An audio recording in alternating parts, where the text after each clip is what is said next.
오늘 말씀은 사도행전 16장 25절에서 32절 말씀입니다.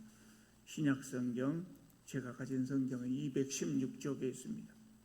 16장 25절부터 봉독하겠습니다. 한밤중에 바울과 실라가 기도하고 하나님을 찬송하며 죄수들이 듣더라. 이에 갑자기 큰 지진이 나서 옥터가 움직이고 문이 곧 다 열리며 모든 사람의 매인 것이 다 벗어진지라.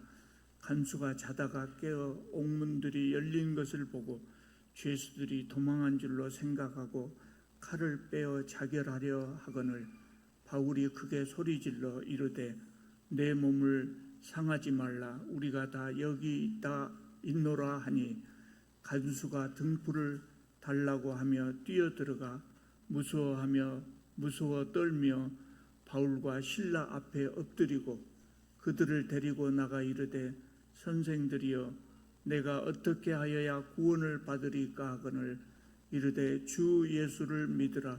그리하면 너와 내 집이 구원을 받으리라 하고 주의 말씀을 그 사람과 그 집에 있는 모든 사람에게 전하더라. 아멘. 사도 바울이 두 번째 전도여행을 떠났습니다. 두 번째 전도여행도 지금의 그 튀르키예 지역에서 주로 선교할 생각을 가졌던 것 같습니다. 그런데 성령께서 자꾸만 길을 막으셨다 그랬어요. 그리고 환상을 통해서 유럽으로 인도하셨습니다. 성령의 인도하심이 없었다면 유럽으로 복음이 전파되는 것은 아마 훨씬 후에야 전파가 됐을 것입니다. 하나님께서 예루살렘 교회가 예루살렘 안에만 안주하려고 하고 있을 때 교회를 흔들어 깨워서 다른 지역으로 선교하도록 하셨죠. 그리고 또 안디옥 교회가 성도들끼리 모여서 자기들끼리만 재미나게 이렇게 신앙생활 하려고 했을 때 하나님께서 안디옥 교회의 지도자들을 깨워서 다른 지역에 가서 선교사를 보내도록 그렇게 하셨습니다. 마찬가지로 이번에도 바울의 전도팀이 아시아에서만 복음을 전하려고 하니까 유럽으로 가라고 그렇게 인도하신 것입니다. 하나님께서는 온 세상 사람들을 다 공평하게 사랑하십니다. 그래서 모든 사람들이 하나님 나라 안에서 행복하게 살기를 원하십니다. 그래서 유럽 지역으로 가서 선교하라고 바울의 선교팀을 인도하신 것입니다. 이제 바울 전도대가 유럽으로 갑니다. 오늘 이야기는 16장 11절부터 시작합니다. 11절을 보면 드로아에서 배를 타고 사모드라게와 네아폴리를 거쳐서 빌립보로 갔다 그랬습니다. 빌립보는 알렉산더 대왕의 부친 빌립의 이름을 따서 이 성 이름을 붙인 것입니다. 12절을 보면 빌립보는 마케도니아 지역의 첫 번째 성이라 이렇게 기록되어 있습니다. 대단히 큰 성, 큰 도시였다는 말씀입니다. 이 성에서 전도대가 여러 날을 지나다가 안식일에 기도할 곳을 찾아서 성문 밖에 있는 강가로 나갔다 그랬습니다. 여러분, 바울의 전도되는 사도 바울은 그 복음을 전하러 갈 때 맨 처음에 어디로 갑니까? 유대인의 회당으로 갔습니다. 어느 지역을 가든지 유대인의 회당을 먼저 찾아갔어요. 근데 빌립보에는 유대인의 회당이 없었습니다. 왜냐하면 유대인들이 많이 살고 있지 않았기 때문에 회당을 건축하지 못했던 것 같아요. 그래서 사도 바울이 기도할 곳을 찾아서 성문 밖으로 나간 것입니다. 또 한 가지 이유는 당시에 빌립보 성에 들어가는 그 입구에 큰 아치가 있는데 그 아치에 이 시에 승인되지 않은 종교를 갖고 들어올 수 없다. 이런 금지 문구가 있었다고 합니다. 그래서 유대인들이 성문 밖 강가에서 기도 모임을 모였던 것입니다. 바울 일행이 그곳에 가서 강가에서 기도하고 있는 한 무리의 여인들을 만났습니다. 그 여인들 중에 하나가 우리가 잘 알고 있는 루디아입니다. 루디아는 바울을 만나기 전에 하나님을 믿는 사람이었던 것 같아요. 그러니까 고넬료처럼 소위 말하는 하나님을 경외하는 사람이었다. 그런 이야기입니다. 그래서 여기에 기도하러 나온 겁니다. 루디아는 어떤 사람이냐면요, 당시에 드물었던 여성 사업가였어요. 자주색 옷감을 파는 상인이었습니다. 자주색 옷감을 파는 상인이었다고 하는 말을 왜 하냐면, 이 자주색 옷감이 요새로 말하자면 명품 옷감이에요. 명품 옷감, 아주 비싼 옷감이었어요. 옛날에는 옷에 물들이는 거, 염색하는 것도 쉽지 않았죠. 염료가 대부분 천연 재료였단 말이죠. 그러니까 염색하는 거 쉽지 않았을 거 아닙니까? 그런데 그 중에서도 특히 이 자주색 염료를 채취하는 것은 대단히 어려웠다 그래요. 어디서 채취를 하냐면 소라의 분비물에서 자주색 염료를 꺼내서 썼다고 그럽니다. 그런데 옷 한 벌을 염색하기 위해서는 소라가 12,000개나 필요했대요. 그러니까 이 자주색 옷을 염색하기 얼마나 어려웠겠습니까? 왜 이런 말을 드리냐면, 루디아가 어떤 사람인가를 이야기하기 위해서 그래요. 이 자주색 옷은 그렇게 비싼 옷이었기 때문에 부자나 고관들만 입었단 말이에요. 그러면 루디아는 이런 물건을 취급하는 상인이었어요. 큰 상인이었을까요? 작은 상인이었을까요? 큰 상인이고 큰 부자였을 것이에요. 루디아는 원래 지금의 튀르키예 지역에서 사는 사람이었어요. 그런데 이 빌립보로 건너와서, 마케도니아에 있는 빌립보로 건너와서 자색 옷감을 팔고 있었던 것이죠. 그러고 그러던 중에 사도 바울을 만난 것입니다. 14절을 보면 하나님께서 루디아의 마음을 열어주셔서 바울의 말을 따르게 하셨다. 복음을 받아들였다는 이야기입니다. 그래서 루디아와 그 집안이 모두 다 세례를 받았습니다. 루디아는 세례를 받은 후에 바울 일행을 강권해서 자기 집에 머무르게 했습니다.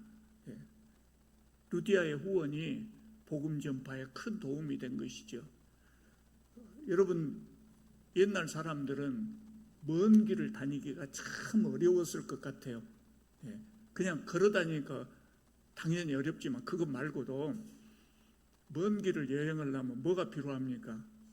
여비가 있어야 될 것 아니에요. 여비가. 근데 여비가 돈이 뭘로 만들어졌어요? 요새같이 고액권이 없어요. 다 조그만 동전이단 말이에요. 동전을 멀리 여러 날 여행을 가려면 동전을 얼마나 많이 싸갖고 가야 되겠습니까? 무거워서 갈 수가 없어요. 이 전도대도 마찬가지거든요.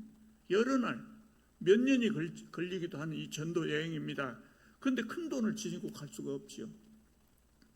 중간에 송금 받을 수도 없잖아요. 그래서 그야말로 하나님만 의지하고 다닐 수밖에 없었다고 말입니다. 그래서 하나님께서 루디아를 만나게 하신 거예요. 부자 루디아를. 그래서 루디아는 재물로 이 사람들을, 전도대를 후원했습니다. 루디아의 재물이 선교 사업에 매우 효과적으로 잘 쓰였을 거예요. 또 루디아는 이 빌립보 교회가 유럽에서 만들어진 최초 교회거든요. 성경에 나오는 최초의 교회. 성경에 나오지 않은 교회가 있을지도 몰라요. 왜냐하면 오순절에 예루살렘에 와 있던 성도들이 베드로의 전도를 받고 다 흩어져 갖고 자기가 살던 곳에 가가지고 또 복음을 전파해서 교회가 생겨났는지도 모르겠어요. 근데 성경에 나오는 첫 번째 그 유럽의 교회, 첫 번째 교회는 빌립보 교회거든요.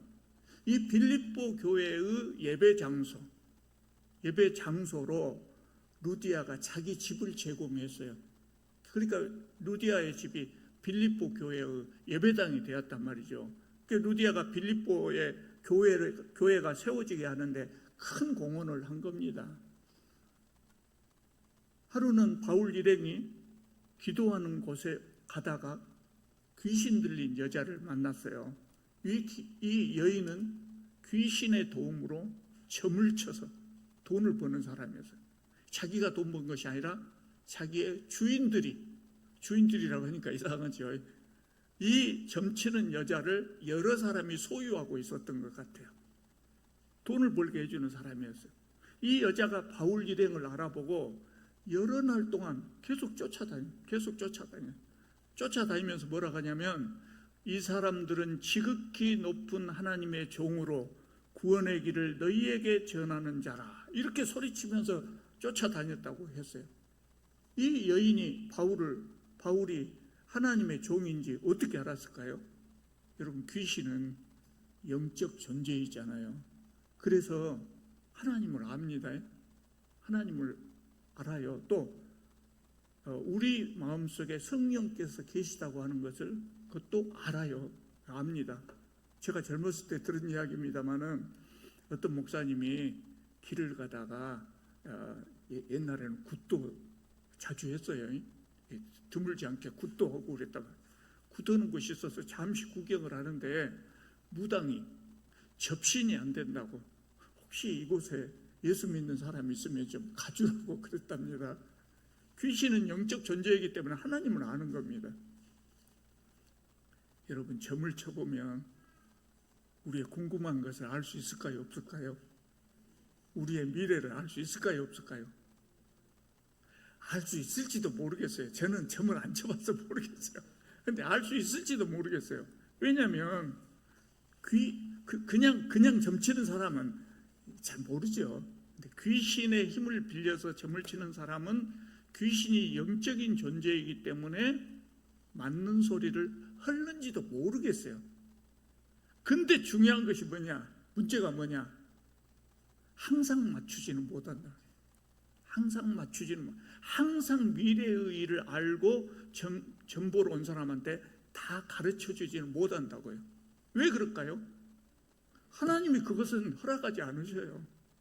하나님이 미래의 일들을 세상 사람들이 다 알고 행하도록 허락하지 않으신단 말이에요. 그러니까 점쟁이들이 미래의 일을 다 알 수는 없지요. 제가 그래서 높아심에서 여러분 말씀드립니다마는, 점을 좋아하는 사람, 예수 믿고도 점치러 다니는 사람들이 있어요. 그런 분들이 계속해서 점쟁이를 의지했다가는 낭패를 당할 수도 있어요. 그래서 우리는 점쟁이 의지하지 마시고 하나님을 의지하시기 바랍니다. 우리 하나님이 있는데 뭔 점쟁이한테 가서 물어보고 그럴 필요가 뭐 있겠어요. 이렇게 점치는 여자가 계속 따라다니면서 소리를 치니까 바울이 아주 불편했다고 그래요. 어떻게 보면 전도하는데 도움이 될 수도 있었을 것 같은데, 이 사람들이 하나님의 종이다 이렇게 외치고 다니니까 선전해 주는 것 아니에요. 그러니까 어떻게 보면 전도하는데 도움이 됐을 수도 있을 것 같은데, 바울이 아주 불편했다고 그래요. 어떻게 이 여인이 어떻게 전도를 방해했는지 모르겠어요. 좀 불편했다 그래요. 그러니까 사도 바울이 이 여자 속에 있는 귀신에게 명령을 합니다. 예수 그리스도의 이름으로 내가 네게 명하노니 그에게서 나와라. 즉시 귀신이 그 여자에게서 떠나가서 여자가 치유를 받은 겁니다. 사도 바울이 불편했다고 한 것을 보면 귀신 들린 여자의 행동이 복음을 전파하는데 방해가 됐던 것 같습니다. 성경에는 구체적으로 어떻게 방해했다는 것은 기록하지 않습니다. 기록이 나와 있지 않습니다. 그래서 우리는 알지 못하지만 방해가 된 것 같아요. 그러니까 우리는 이 사건을 통해서 이런 걸 알 수 있어요. 옳은 말이라고 할지라도 어떻게 말하는가에 따라서 이로울 수도 있고 해로울 수도 있단 말이에요. 해로울 수도 있다. 예를 들면 말씀이 나온 김에 말씀드리자면, 공공장소에서 열심히 전도를 하시는 분이 있어요. 그 열심 참 좋은 것이고 공공장소에서 복음을 전한다고 하는 것도 용기 있는 행동이고 정말 좋은 것이에요. 그런데 큰 소리로 외치고 다니는 것은 조금 문제가 있다고요. 큰 소리로 예수 믿으시오. 큰 소리로 외치고 다니면 그 열심은 칭찬할 만한 것이지만은 좋은 전도 방법은 아니에요. 왜냐하면 대부분의 사람들이 이것을 보고 불쾌감과 혐오감을 느낄 수 있다고요. 그래서 우리는 어떻게 전도해야 돼요? 품위 있게, 상황에 맞게. 왜냐? 우리가 전하는 복음이 품위 있고 고상하고 아주 좋은 것이거든요. 그래서 품위 있고 상황에 맞게 고상하게 전도를 할 필요가 있다고. 제가 과거에 전남대학에서 생활관 관장을 조금 오래 했거든요. 근데 한 번은 생활관에 사는 학생이 신고를 했어요. 뭐라고 신고를 했냐면 생활관 안에서 포교 활동을 못하게 해주십시오. 그렇게 신고를 했어요. 그래서 제가 조사를 해보니까 어떤 교회 청년들이 생활관 안에까지 들어와 가지고 기타 치면서 찬양을 하면서 전도지를 돌렸다는 거예요. 참 열심히 있는 학생들이죠.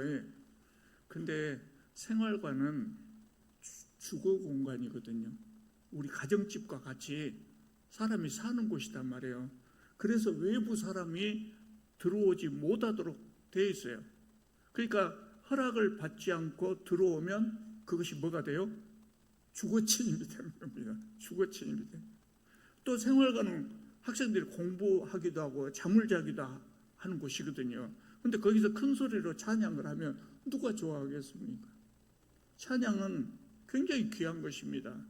그러나 믿는 사람에게는 듣기 좋은 것이지만 안 믿는 사람에게는 그냥 소음이 될 수가 있다고요. 이 전도되는 귀한 복음을 시끄러운 소음이 되게 한 것이죠. 복음은 귀한 것이기 때문에 다른 사람에게 불쾌감을 주면 안 돼요. 그래서 우리는 복음을 전할 때 예의와 품격을 갖춰야 되는 것이죠. 그럴 때 복음이 진짜 복된 소식이 되는 것이거든요. 점치는 여자의 소리도 아마 그랬던 것 같아요. 그래서 그것이 바울에게 고통스럽게 느껴졌던 겁니다. 그래서 바울이 그 여자 안에 들어있는 귀신을 쫓아내버린 겁니다. 그런데 이제 이것으로 인해서 문제가 발생해요. 손해본 사람들이 생겼어요. 여자가 치유를 받아서 여자는 참 좋게 됐지만 손해본 사람들이 생겼다고. 누가 손해보겠습니까? 여자의 주인이, 이 점치는 여자의 주인들이 돈을 못 버니까 손해를 보게 화가 났어요. 그 화풀이로 바울과 실라를 데려다가 간원들에게 끌고 갔어요. 이 사람들이 유대인들인데 우리 로마 사람들이 수용할 수 없는 풍속을 전한다, 이렇게 고발했다고요. 그래서 간원들은 바울과 실라를 많이 때리고 착고에 채워서 감옥에 가두어뒀어요. 착고는 요새는 안 쓰는 말입니다만 발에다가 그는 족쇄를 말합니다. 25절을 보면 바울과 실라가 억울하게 매를 맞고 감옥에 갇혔잖아요. 근데 그 안에서도 기도하고 찬송을 했어요. 그때 갑자기 큰 지진이 일어나서 옥토가 흔들리고 문이 열리면서 감옥에 갇혀있던 모든 사람들의 착고가 다 풀어져 버렸다 그랬어요. 간수가 잠을 자다가 지진이 일어나니까 깜짝 놀라서 깼어요. 근데 감옥을 둘러보니까 옥문들이 모두 열려 있는 겁니다. 깜짝 놀랐겠죠. 죄수들이 모두 도망간 것이 아닌가, 그런 생각이 들 것 아닙니까? 그래서 칼을 빼서 자결을 하려고 했다 그랬어요. 왜 자결을 하려고 하냐면 당시의 로마 법은 죄수가 도망가면 그 죄수들이 받아야 될 형벌을 간수가 대신 받아야 한답니다. 그러니까 간수가 이 죄수들의 벌을 대신 받을 것이 두렵고 또 죄수들을 지키지 못한 그 책임감 때문에 자결을 하려 한 겁니다. 그러니까 바울이 뭐라고 합니까? 아까 우리가 함께 읽은 부분에서 이게 나오죠. 간수가 자결을 하려고 하니까 바울이 소리를 쳤어요. 우리가 도망가지 않고 여기 다 있으니까 당신의 몸을 상하지 마시오. 간수가 등불을 보고 살펴보니까 정말 죄수들이 그대로 다 있거든요. 그래서 깜짝 놀라서 바울과 실라가 보통 사람이 아니구나, 엎드려 절을 해요. 엎드려 절을 하고 바울과 실라를 데리고 자기 집으로 갔어요. 왜 엎드려 절을 했을까요? 감옥문이 열리면 당연히 도망가요. 그런데 도망가지 않고 있었단 말이죠. 그러니까 이 사람들이 보통 사람들이 아니구나. 그것을 깨달은 겁니다. 그래서 간수가 바울에게 묻습니다. 선생님, 제가 어떻게 하여야 구원을 얻을 수가 있을까요? 왜 느닷없이 이런 질문을 했을까요? 간수는 바울과 실라가 복음을 전하는 사람이라고 하는 것을 이미 알고 있었던 것 같아요. 알 수 있겠죠. 예. 왜냐하면 바울의 전도대가 빌립성이 떠들썩할 정도로 전도를 했고 그 소문이 빌립보 전체에 퍼졌고 더군다나 점치는 여자에게서 귀신을 쫓아냈다. 이런 소문이 이미 널리 퍼졌기 때문에 자기가 지키는 이 사람이 그런 사람이라고 하는 것을 알고 있었던 것이죠. 그래서 더군다나 이제 지진이 일어나고 그러니까 이분들이 보통 분이 아니구나 이렇게 생각하고 자신의 구원에 대해서 물은 겁니다. 바울이 대답합니다. 31절 그 유명한 구절이죠. 주 예수를 믿으십시오. 그리하면 당신과 당신의 집이 구원을 받을 것입니다. 이렇게 이야기를 했어요. 그리고 바울은 그날 그 집에 있던 모든 사람들에게 하나님의 말씀을 전했다 그랬어요.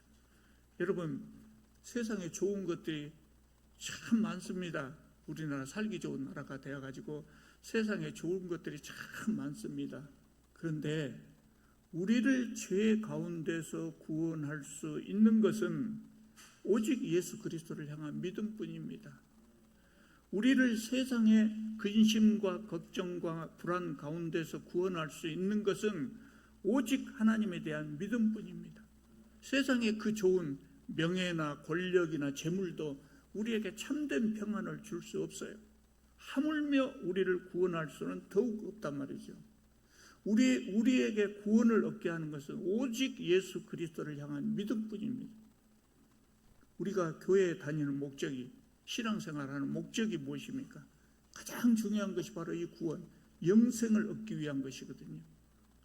처음에 교회에 나올 때는 그냥 놀러 나오든지 누가 그냥 꼭 가자고 권해서 마지못해서 나왔든지 사업을 위해서 나왔든지 정치를 위해서 나왔든지 자기 개인 욕심을 위해서 나왔든지 어떻게 해서 나왔든지 그건 중요하지 않아요.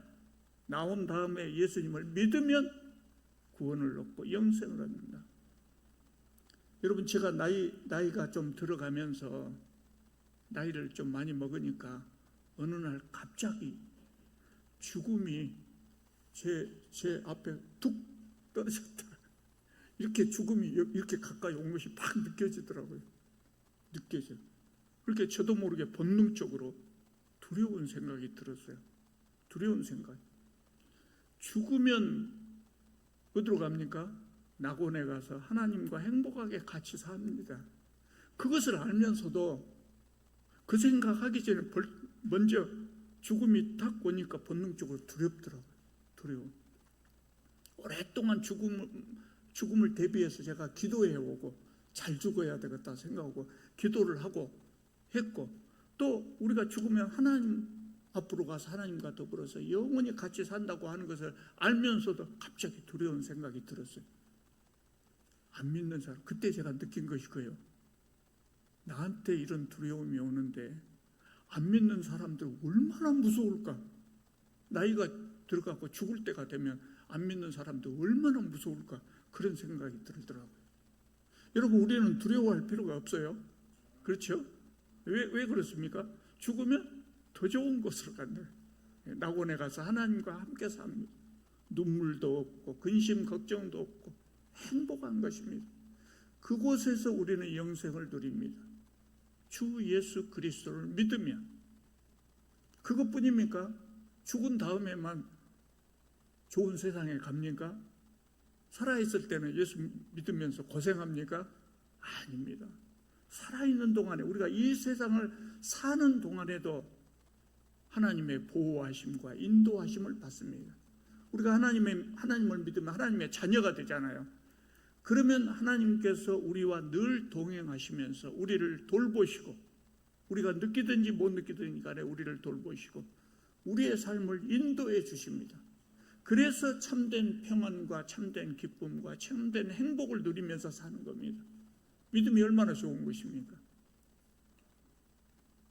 그날 그 간수는 바울과 실라를 자기 집에 데려다가 맞은 자리를 씻어주고 음식을 대접하고 자신과 온 가족이 다 세례를 받았다고 했습니다. 그래서 온 집안이 하나님을 믿음으로 크게 기뻐했다고 했습니다. 예수를 믿는 것에 기쁨이 있습니다. 행복합니다. 여러분, 우리도 모두 예수 그리스도를 잘 믿고 이런 귀한 선물을 다 받으시기 바랍니다. 기도드리겠습니다.